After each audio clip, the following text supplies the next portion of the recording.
Kasi siguro alam naman ng mga politiko natin, especially mga kayo, the economy is not very good and then there's an Iran war pa na unresolved. May tanong dito ho, maraming tanong ho. Anong suggestion niyo, Senator, how to lessen the suffering, yung paghihirap ng ordinaryong tao, ng mga jeepney driver, mga magsasaka? May suggestion ba kayo, Senator, na urgent socio-economic reform sana? Maraming salamat. Sunod-sunod ang aking pagpapayal ng kung ano-ano na hindi naman pinapansin.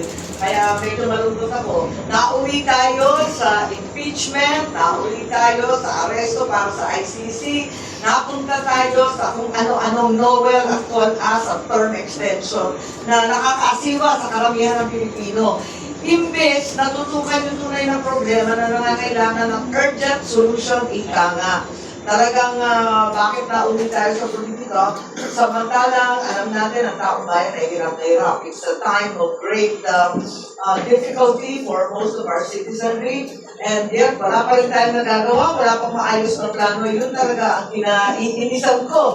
Talagang kinagagalit namin. Halimbawa, ang dami ko nang sinabi kasi hindi nag-uumpisa at nagtatapos ang tulong sa taong bayan sa panahon ng krisis sa ayuda at ayuda lamang. 3,000 pesos ay hindi sagot sa problema ng kahirapan, ng gutom, ng kawalan ng trabaho, ng kalusugan. Kaya sana tutukan natin, marami tayong I need solution dyan. Siyempre, ayuda, hindi mapagkakaila na talagang kinakailangan ng targeted social assistance. Sigurado kailangan yun. So, we have to work on that. Isa pa, siyempre, ang kinakailangan natin, konting tulong sa mga wage earners, ika nga, na hindi kaltasan ang kaltasan ang kung ano-anong mga sweldo. Sana bigay naman ng buo yung sweldo ng taong bayan. Dahil ang sweldo ngayon, ang daming kaltas, may pag-ibig, may SSS, may PhilHealth, at kung ano-ano. Kung pwede, ibigay naman ng buo for a change. Makatigil naman sila ng buong sweldo. At syempre, alam rin natin, kalalampas lang ng April, sana tinaasan yung income tax bracket. Kasi yung 250,000 pesos sa isang taon, manipis na yun. Kinakailangan taas-taasan. Kasi ang sinabi ko nga, 500 sana, pati yung mga bonus, yung mga binibigay, dapat taasan din yung 90,000. Kaso, hindi nga pinapansin. Ganun din ang nangyari. Isipin natin, ilan mo na ba tayo? Nag-attack noong February 28 o March, April, nasa Mayo na tayo. Magtatapos na yung Mayo, 3 buwan na. Wala pang action. Minadali kami ng todo-todo sa Senado. Huwag na daw magdebate doon sa excise tax. Hanggang ngayon, hindi pa pinabawasan yung sa excise tax. Ang binawasan lamang, kerosene. Bakit naman kerosene? Ang sadyang kailangan ng tao ay gasolina at diesel. Kerosene lamang ang sinabi, LPG daw, pero kulang-kulang naman. Kaya eto, hindi natin natutumbukan ang tunay na problema. Pati yung VAT, parang ko sinasabi yung VAT kasi nararamdaman yun sa point of sale. Kung station sana, yung petrol station, yan sana. Kasi mahapdi, di ba? Masakit talaga yung dating ng ngayon.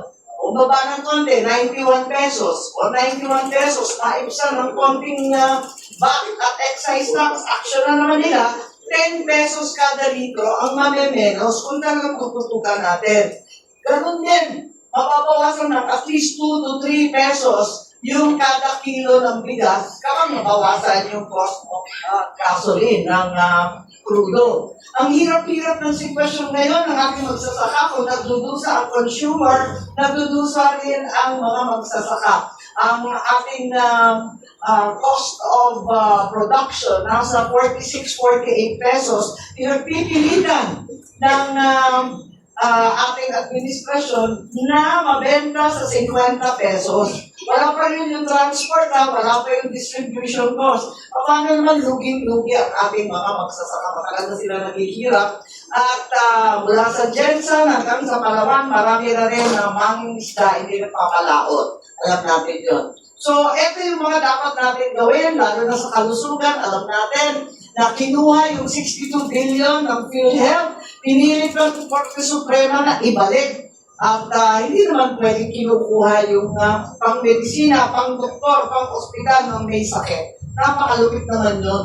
Kaya eto, andito tayo, marami tayong rekomendasyon, pero hanggang ngayon, walang kabuuang plano. Tapos may mga moves ang DBM, pinalipat-lipat yung mga pera, tapos sabi ng DBM, pati yung LGSF ng local government, maitibsan daw yung utang, pero wala silang batas. Kaya ako natatakot, kasi gumagawa sila ng mga pagbabago na walang karampatang batas. Kailangan may batas, umaalala ninyo ng COVID, dalawang bayanihan yun, bayanihan 1, bayanihan 2. At maliwanag doon kung ano yung plano, anong gagawin. Hindi siya perfect, hindi tayo natuwa sa lahat ng bahagi nun. Gayunpaman, kahit papano may batas, may plano, at talagang natutukan. Ito, parang react-react na lang kung ano maisip. Pero wala pa naman talagang makabuluhang at kabuuang plano. So, ito ang tinututukan natin. Sana lumayo tayo